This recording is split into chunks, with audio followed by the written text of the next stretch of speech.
उल्हासनगरमधून पप्पू कलानी यांची खुन्नस कुमार आयलानींच्या कार्यालयाबाहेर स्टेशन झालेली आहे। आयलानींच्या कार्यालयाबाहेर जोरदार घोषणाबाजी झालेली आहे। घोषणाबाजीमुळे परिसरात काही काळ तणाव निर्माण झालेला आहे।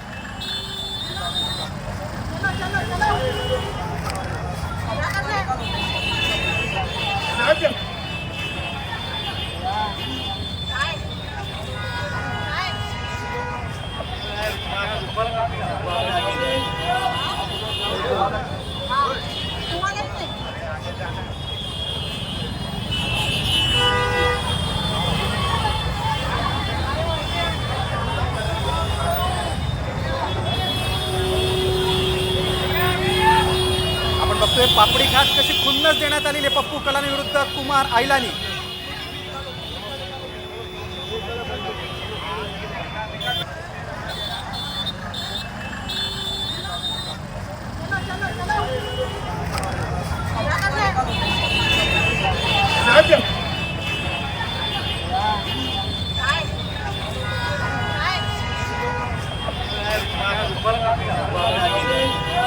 कुमार आयलानींच्या कार्यालयाबाहेरच हे सगळं चित्र आपल्याला बघायला मिळतंय।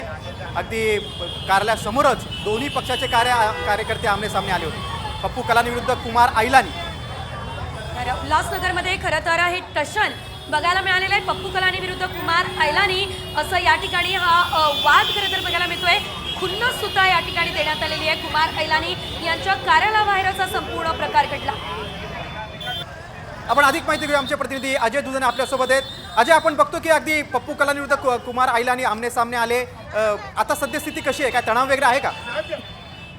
पाहायला गेलं तर काही वेळापूर्वी पप्पू कलानी भजी खात खात कुमार आयलानीच्या कार्यालयासमोर आले आणि पाहायला गेलं तर पप्पू कलानीवरती काही आरोप आहेत। त्याच्यामध्ये कुमार आयलानीची जी पत्नी मीना आयलानी त्यांच्या दोन भावांच्या खुनाचा आरोप आहे।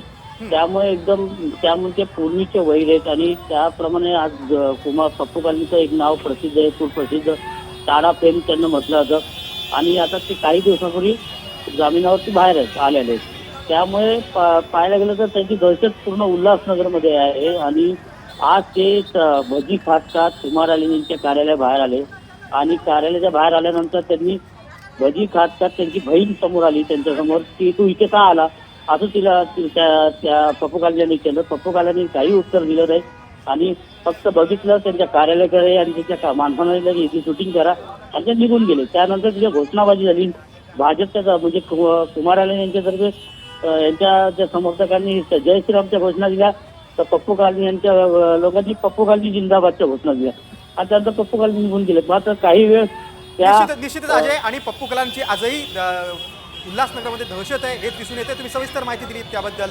धन्यवाद।